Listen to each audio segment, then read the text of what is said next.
Ngarangi makha chatharakpa oinako question number 23 the average aina ngarang amade haide haigre ko average ki akhoi magi definition maje kamai khon ko no haibaje average hai taragadi loina tinjinarani aduga masing na divide tawdab haibadi ko sigi question example lowers mana sida haije the average of first 5 kwaidigi ahanba ko consecutive hai sije consecutive thangna ba habne ko si ko ba next haije agi thangna ba habne consecutive hai thangna ba odd oiba ko natural number hai je kai de hoge har kan da simak sunga ko bi adre ko natural number je kai de hoge hai ma de 1 de hoge adana 1 ji odd number ni adana 1 de hoge sim yare ko adana mana hai je thangna ba manga habne adura sida 1 je 1 gek thangna je 2 ne ko adu si question je de 2 lakh pa yaro maram di 2 lakh ta raga di kino 2 ji even ne adana mana hai si di kino odd hai je le ko adana ko 2 ji ibe yadre adana 2 gi mathang le je kana no 3 adana mai to adana odd hai raga di 1 ne 3 ne mathang da 5 ne mathang da 7 ne mathang da 9 sineba si manga sineba khoina thangna ba ko odd natural number haragadi ado moigi average putho haragadi ko average ki putho haragadi ka harake average haragadi nagi masing na loina tinsinaro adu divide tawdine haibagi arthdi si tinsinaro seba 1 plus 3 plus 5 plus 7 plus 9 si loi tinsinare dana ko adu kanana divide tawdono haragadi moi masing je kya no yosi masing ama ani ahum mari manga sibu akoina average ka we yare ko sitin 9 plus 1 10 tare 17 20 25 tare ko adri 25 divided by 5 answer kai tare 5 tare loye basi yare ko ado sigi question sigi hot pe ge khoi gi sina normal method ni ko ado magi khoi gi shortcut hamusu lay shortcut habi haram ge ko sidi am lai ko shortcut sigi shortcut se kam kan pa ni har kan da moi gi sumaina question da sumaina consecutive thangna ba odd number bu hai gera natural number bu hai gera hiding ba hai jano yan da ko adu maina haram ba adu tara ga di se khoina pull up tin jana be mathau ta de ba ko yam lai na ahan ba term do first ki term du ne aduga plus last tu ne aduga divided by 2 to answer pop ta ne sim ko for example khoi ki first kan asida 1 plus last kan asida 9 2 divide to 9 plus 1 de kai tare 10 divided by 2 de kai tare answer ja 5 tare and si method je ko no yare ko I mean asida the first 10 ga hajale khala the first 10 natural number hajale haidi the first 10 odd natural number hajale khala ja then nang suman idene 1 3 5 7 9 11 then 13 15 17 guess what 1 2 3 4 5 6 7 8 9 sida 19 si jing lo ina tension na ka khoina divided by masing tara ni 10 ga divide to le matam yam chang doi ne ba an si question ji ka ma ho kan ni energy ha gi do first kan sida 1 last kan sida 19 adri 1 plus 19 divided by 2 adri 20 divided by 2 the answer ja 10 ta an si formula se ka no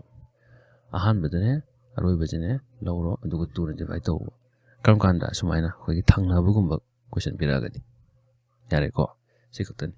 yam lai bani ko next ki question ji ko next ki question ji khoi gi ke khoi gi blood relation hai tare blood relation haraga di khoi gi mari mata ko ma je kari thongna ge nanga kari thongna ge kaina hangba question ne ado sigi question je sum tarang chatpadi dum yaw ko ado niyom chum no hola dik su tarang chattabne ado habet yenga ko pointing out tilata ko tilaga sin pim le slim mari mang kar kang ba fair hadi mi khara ko kuchu kulei oi ba ga hadi kuchu khadang ngau ba tare adugi nupim da mala thillaga ta e sigi patma sina ma je daughter ne kanagi nupi amagi si nupi na kanagi oda mother gi si mother jino kanagi mother gi husband so main to le di kok sing or ne Kaino tawju masanupigi mamagi adugi nupagi na tawde ko arubing arne aduna simba question ji kamaina approach tawduno haragadi last gi horo last gi ko sidiyo husband of my mother hariba sigi wahai asang baje kaino amtang gi yengse husband of my mother hai ko husband of my mother kari hai na sibo husband hadi kaino nupa hai natro akhoi magi nupa jibu ka khoi magi nupa baba oidana kana oidin natro adana si husband of my mother hai sam na hai masi di father ne ba si pochi di yaninge ko ado sida sang ne ijaba wani sigi matek sidi kaino haragan masi pochi di kaino masi di father ne ba natra adai si lorem ne mathang yanga je mathang yanga je mother of the hoji kai ge si masang ji kai ge father adri mother of the father again mother of the father kai hana se father di baba gi ima hai baba pupa ima si di bobok na tan kana wajun adana si posina grand mother ta yare ko haibadi sigi mother sina mu kana tare har kana sigi matek si kana tare hoje grandmother ta thokre ba ate mu sida kai la daughter of the sigi matek si hoje khoina kai tare ha hoje grandmother ta gre ko hoje grandmother ta gre ado ta gre si lem hoje daughter ko daughter of grandmother kai hai no basi akhoi boboki masanupi haji kari hai no akhoi bongna popu masanupi haji sam na habda khoi babagi machim naw natro boboki masanupi ji di babagi machim naw da nupi haji di babagi machim naw da nupi wargadi nine thokthro ana sidi sam na habda nini ne ba an ne ba ana si question ji da an da loire hayang sidi mana sidi daughter ji muta san haramati kamai to koi boki masanupa jingi da hadi kino babana tabdi kaka jing thokthro uncle thokthro adumaina si question jam live next ako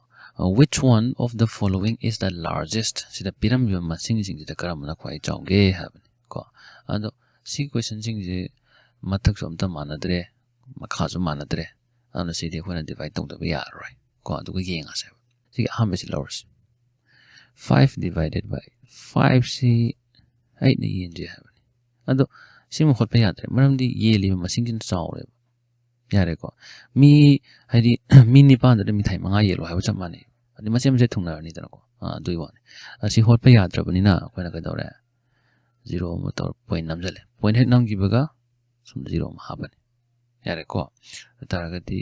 6 8 jar 48 yare ko anda si ka dore 2 tare ado sida ko na 1 point nam gi tara ga di ko 0 je mathang sum lo ba kem kai dre adana 0 je leiti tar jama low point nam gra bani na khone low ba yare ko adri 8 2 jar 16 ko hoje ke wona ani ni tang hol yeng ji hadi yam sang hosan kan te horan yadre ko jang sam da je ko adana ani ni da yam loi khale hai tare adana dum si ki answer je kai tare 0.62 tare yare ko next tong yeng aji 2 by 3 2 ji da 3 ni yelu hai si ju yadre ama pure point nam jale 0 am lower 6 3 are 18 yare ko 20 adri ka dawa 6 3 are 18 yare ko 2 le ado makha taru si sida lo shala si 0.66 simi yare ko next 7 by 9 7 jina 9 yelo hai si ju yadre ama pure 0 am hapsale ko point nam ade kai tare se 7 9 jar 63 tare natra then say 7 leme si jom ko 0 low re 7 9 jar 63 tare yare ko mai jon sir je kai tare 0.77 sim holds 3 divided by 5 ijo pa ko yadre 0 low re point namme ko adre 6 5 jar 30 tare ade mai acha kai tare minus 0.6 tare do karam na khwai chawra ham khoi ure ko sina am si 0.6 ni 0.6 ni si lo mo 0.6 ni ma ka tang 0.7 ma chawra ko answer si tare. Next question jina ko, which one of the following is a perfect square? Perfect square je kai sida sigi marak sida perfect square karamba no khantu o haibane ba. Ado si khandok tiganda ko na hana mangjong na ko perfect square hai je kai no hana khangbam da kar lai. Yare ko ai si hana ta haram ge. So ina 1 square ta horse 1 square de ke no 1 square hai bi athri 1 je 2 na multiply to haibane te ko 1 je anirak multiply to haibane. For example 2 square 2 je anirak multiply to di 4 tare. Then 3 square hai ankle 3 je anirak multiply to ro 3 3s are 9. So mine to the 4 squares again 4 anirak multiply to di 4 4s are 16. So mine to the 5 square 25 6 square 36. Some the p even number things yare ko hai de songi sila even number things c si bune ba ko na perfect square number hai si yare ko hai masing ani chap chap manana multiply to ga tarak pa number things bu ko na perfect square number ko c things yare ko ada c ma'am ji de gi amadi perfect square number oire madu khantu u hai bane ba ko ado c gi question ji ko hot pa yam question ji na te ba ko na khangja ga to question ne ba ado khanga da ani tang hairam ge ba si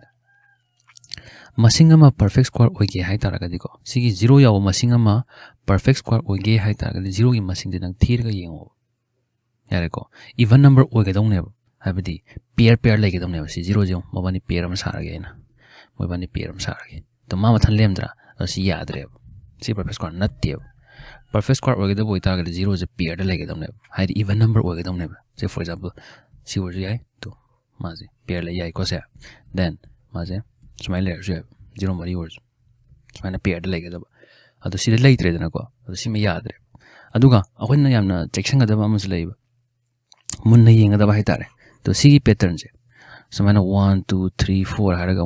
songi mamang thang so sum halak ne 3 2 1 halai ko sumaina leiba pattern je sima perfect square dum oyer ne sima su ko ba dre ko 1 2 3 4 5 6 ka haraga si ge yam halen khala je 5 4 3 2 1 si is a perfect square number ne yare ko si tang khangjalo yare sumaina pattern hairi mamangi jong maninda halakpa gumba sima je perfect square oire aduga si 0 gi do oige hargana 0 je akoina pair sabi ga daba ko jura sabi ga daba ada jura saraga di yare lemaga di yadre sima khangai ko adu lore answer si di hot tong na te sum khanga do bai tare next ko sumaina alphabet p bese alphabet p bese akoina alphabet se nang chim pha pur ga di yare adu chim pha pu tre harga di akoina i thok patare habede se a b c d e f g h I j k l m n o p q r s t u v w x y z simasing happy thoni magi mapada 1 2 3 4 5 6 7 8 9 10 11 12 13 14 15 16 17 18 19 20 21 22 23 24 25 26 si thoni dana ko adu yeng dune ba hamad kyam chat ke hamad le je kana e ne ko si e le yare ko e ding mathang je kana lai g lagtra g bu se kyam chat ke yo g si le ko si bun chat tu sin thir 1 2 3 4 5 6 habadi aham be se khona 6 chale simi yare ko next time I de q chale I kai like I si le ko I de ki haude ni q kai no q si le si bu chat tu ne masing theories 1 2 3 4 5 6 7 8 habadi maning gi na 8 chale I de q chat pa 8 chale yare ko si sum chum drum check to ring a si gi a si na to si koma ko le je moibani me loigre moibani me haude ne natra to ham be ji ko 6 chale ha gi dra chum re yeng a e de ki bu 6 chale chum re yeng e si le re ki na kai no si le chum re yeng a ko 1 2 3 4 5 6 chum me ko se 6 chale ab si gi makha ta ba si 8 chat ka dong ne natra to du ma je kai de haudu no magi hobom ji piram dre natra do hobom ji yeng du ne hobom ji ka ma yeng gani har ga di asa aham de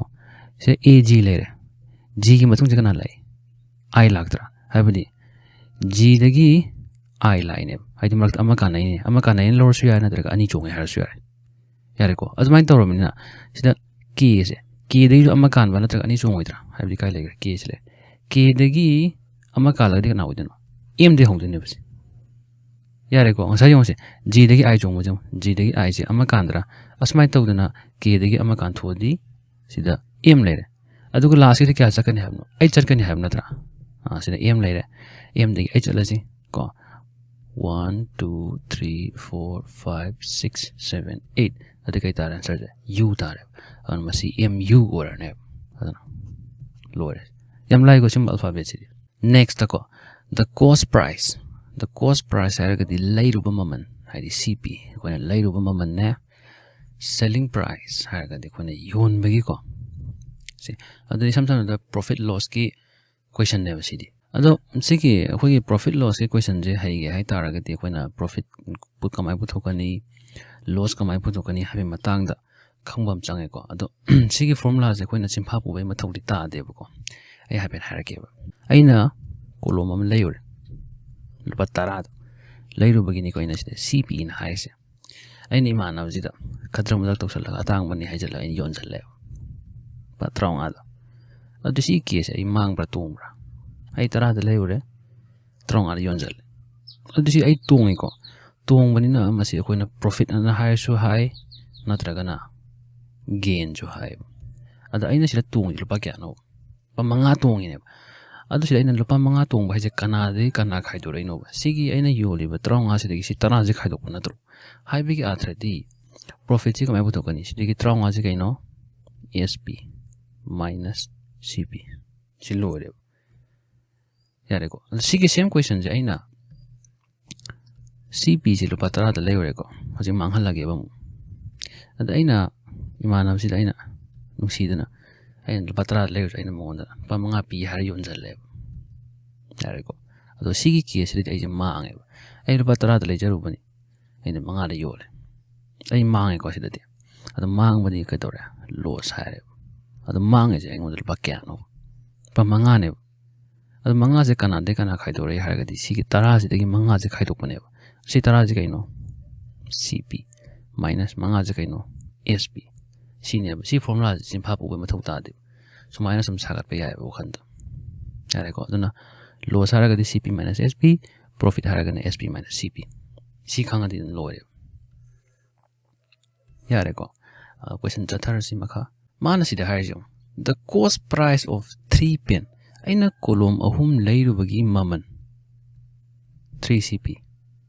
is equal to selling price of 4 pen